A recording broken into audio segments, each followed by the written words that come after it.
Assalamualaikum warahmatullahi wabarakatuh. Assalamualaikum warahmatullahi wabarakatuh. Oke, selamat pagi anak-anak semua. Pagi, Pak.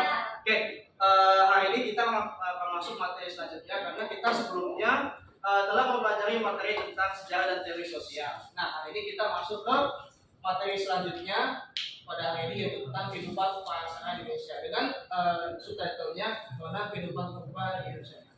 Pasti teman-teman tahu ya bahwa sebelum kita ada di zaman modern sekarang kita masuk di masa kehidupan bangsa gitu, di mana kita ya masa-masa kita belum mengenal tulisan, masa-masa di mana kita masih hidup dengan cara tradisional gitu. Nah, kita akan masuk ke materi pertama. Oke, di sini ada gambar, tapi dari teman-teman lihat dari gambar ini, apakah kalian pikirkan gitu pertama kali saat melihat video gambar ini? Kocak, Yang menjadi volunteer? kocak. Nah, ini gambar manusia apa jenis apa? Homo sapien. Oke. Pithecanthropus. Ayo. Nah, kalau ini lagi lagi ngapain? Ya, semua jawabannya benar. Nah, manusia di sini adalah manusia jenis purba Pithecanthropus, dan ini adalah kehidupan mereka di zaman prasejarah gitu. Nah, di sini saya akan jelaskan gitu tentang masa prasejarah itu apa sih gitu. Masa prasejarah atau sering dikenal sebagai masa praksara adalah masa gitu di mana kita sebagai manusia hidup sebelum mengenal tulisan. Nah, masa ini sering disebut juga dengan masa nirlaka. Nirlaka itu diambil dari bahasa Sanskerta gitu. Nah, di masa nila juga kehidupan manusia sangat primitif dan jauh dari kata modern. Nah, kehidupan praksara di Indonesia telah menciptakan kebudayaannya sendiri dengan karakteristik yang berbeda-beda setiap zamannya gitu. Jadi setiap zaman atau setiap peradaban yang ada di masa praksara ini itu berbeda-beda gitu. Nah, setiap peradabannya itu juga memiliki ciri kehidupan atau ciri-ciri strata sosial yang berbeda-beda juga gitu. Sampai sini mau ditanyakan dulu? Ya. Oke. Nah, mari kita masuk ke masa pembagian zaman praksara. Oke, yang pertama, masa Azoikum. Masa Azoikum adalah zaman di mana sebelum adanya kehidupan. Jadi di masa Azoikum ini adalah masa di mana tuh manusia belum ada. Terus keadaan bumi itu masih panas karena di zaman Azoikum ini juga berkaitan dengan adanya teori Big Bang gitu, di mana ya tahulah sebut teori Big Bang apa ya.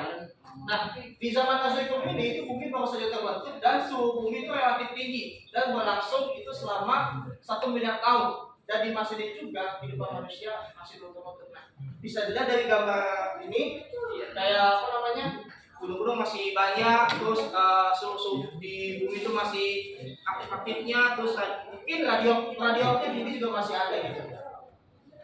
Next. Nah, lalu yang kedua, masa Paleozoikum. Setelah dari Azoikum masuk ke masa Paleozoikum, di mana ini adalah zaman purba tua. Masa ini adalah zaman purba tertua yang sudah memiliki peninggalan fosil dan faunanya gitu, tapi belum ada manusianya gitu. Baru hanya sekilas hewan-hewan intervertebrata gitu. Contohnya kayak ini. Ini hewan purba ini disebut dengan trilobita atau disebut sebagai trilobit. Nah, masa ini tuh berlangsung selama 350 juta tahun yang lalu gitu. Dan di zaman ini juga kehidupan mulai terbentuk, dimulai dari kehidupan intervertebrata gitu. Dan juga suhu bumi sudah mulai menurun gitu secara perlahan gitu. Tapi hawa panasnya masih ada gitu. Nextnya masuk ke masa Mesozoikum. Nah, zaman purba Mesozoikum atau disebut sebagai zaman purba tengah adalah zaman yang dikatakan dimulainya kehidupan yang lebih beragam gitu. Terutama banyak bermunculan hewan-hewan yang menyusui seperti hewan-hewan amfibi, burung juga, itu sehingga munculnya berbagai spesies flora dan fauna gitu. Dan zaman ini juga disebut sebagai zaman yang terbesar atau disebut sebagai zaman dinosaurus, yaitu di masa zaman berlangsung selama 350 juta tahun yang lalu gitu. Nah, di masa Mesozoikum ini juga itu dibagi juga itu berdasarkan zaman pembagian dinosaurus, yaitu pertama dari dinosaurus pemakan tumbuhan, baru dinosaurus karnivora, baru setelahnya yang omnivoranya gitu. Lalu yang terakhir adalah masa Mesozoikum atau zaman purba baru. Nah, zaman ini tuh menandakan kepunahan besar dari dinosaurus dikarenakan meteor-meteor besar menguasai bumi, lalu hewan-hewan bertahan itu selain dari dinosaurus tadi itu mulai mengalami evolusi gitu, dan mulai mengalami evolusi yang berkembang pesat. Dan masa ini juga ditandai dengan keadaan iklim yang kembali lagi nggak stabil gitu. Nah, di masa Mesozoikum ini juga mulai muncul sedikit kehidupan manusia purba. Masa ini berlangsung selama 60 juta tahun yang lalu. Dan di masa Mesozoikum ini juga dimulailah masa zaman es gitu. Kayak seperti gambar ilustrasi di atas itu mamut itu sedang berada di dalam zaman es atau zaman Mesozoikum. Sampai sini yang mau ditanyakan? Tidak, Jelas? Jelas. Nah, sekarang kita masuk ke mengenal manusia-manusia purba di Indonesia. Jadi sebelum kita ada yang sebelum kita. Nah, manusia purba adalah manusia prasejarah yang hidup sebelum mengenal tulisannya. Dan di Indonesia sendiri persebaran manusia purba itu ditemukan di berbagai daerah, dan setiap daerahnya itu memiliki penemuan atau fosil dari manusia purba yang berbeda gitu. Nah, jenis-jenisnya adalah yang pertama adalah manusia purba jenis Meganthropus, ditemukan di tahun 1936 sampai 1941. Dan yang menemukan adalah ahli patologi yang bernama von Koenigswald. Oke, dia berasal dari Belanda. Menemukan fosil jenis Meganthropus ini sebagian besar di area Pulau Jawa, makanya sering disebut dengan Meganthropus paleojavanicus.